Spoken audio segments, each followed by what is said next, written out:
Уважаемые коллеги, тема Далилдерди сегодняшнего жинактоо, дня– это депонирование депонирование доказательств. Сманалиев Канатбек Мойнокович. что разработаны новый уголовный Иштелип чыккан Кыргыз Республикасынын жаңы кылмыш процесстик кодексинде жаңы институт белгиленген. Бул далилдерди жинактоо институту. Муну кийирүүнүн себептери жана максаттары бар. Почему Булар төмөнкүлөр. Кылмыш иштерди кароо мөөнөтүнүн узактыгы, закрепилось в себе адам укугунун бузулуусу, жабырлануучу жана күбөнүн келбей калуусунан сот териштирүүсүн жылдыруу, объясняется, кылмыш ишти толук жана тез кароо үчүн. во-первых, Мында адам укугу бузулуп атат. Кыргыз Республикасынын конституциясында продлевается на большой Кыргыз Республикасынын конституциясында адам укугу баарынан кымбат жана улук деп белгиленген. нарушаются права. Жабырлануучу менен күбөнүн келбесинин себептери бар. Первое. Алар ар кандай? 16 Аларды атап кетебиз. Кыргызской республики Булар өмүргө коркунуч, написано экинчи катуу оору, человека үчүнчү Кыргыз Республикасынын чегинен тышкары чыгуу, полностью төртүнчү Кыргыз Республикасынан тышка турактуу жашоого кетүү, терпевшего бешинчи жашы жете элек күбө жана жабырлануучу үчүн психотравмалык таасирден кутулуу. причинами Ушундан кутулуу үчүн жана кылмыш ишти тез карап чыгуу үчүн далилдерди жинактоо институту киргизилди. служит, Бул новелла, бул жаңы институт. будут рассматривать Далилдерди жинактоо бул жабырлануучу менен күбөнүн гана көрсөтмесин жинактайт.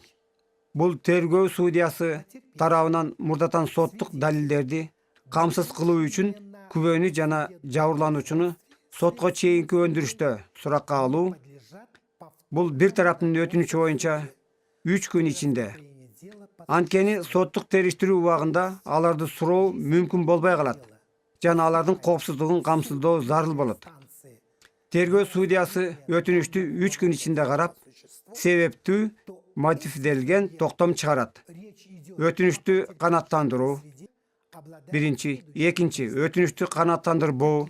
Мындай учурда апелляциялык сотто, Бишкек шаардык же областтык соттордо даттанууга болот. адвокат защитник Сотко чейинки сот өндүрүшүндө тергөө судьясы тарабынан суралган күбөлөр жана жабырлануучулар кайрадан сотто суралууга жатпайт. почему мы здесь Бирок шартка байланыштуу жаңы мыйзамда 2 жободон чыгуу бар. используем Булар көрсөтмөлөрдү кайра тактоо зарылдыгы, дознание, экинчи сотко чейинки өндүрүштө аныкталбаган белгисиз жагдайлар боюнча. будет обращаться Ушул в эки следственный суде тактоо боюнча ходатайством кайрадан сотто о суралууга преступлениях, уруксат. проступкам.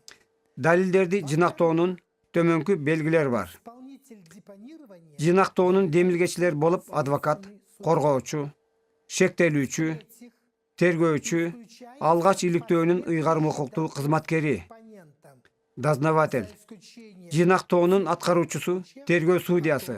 ранее Депоненттерди кийин суракка алуу болбойт 2 учурдан башка. Депоненттерди суроо соттук тергөө эрежеси менен жүрөт. Кыргызской республики Жинактоо айкындык, тараптардын тең укуктуулугу жана атаандаштык боюнча кепилдиги менен камсыздалат.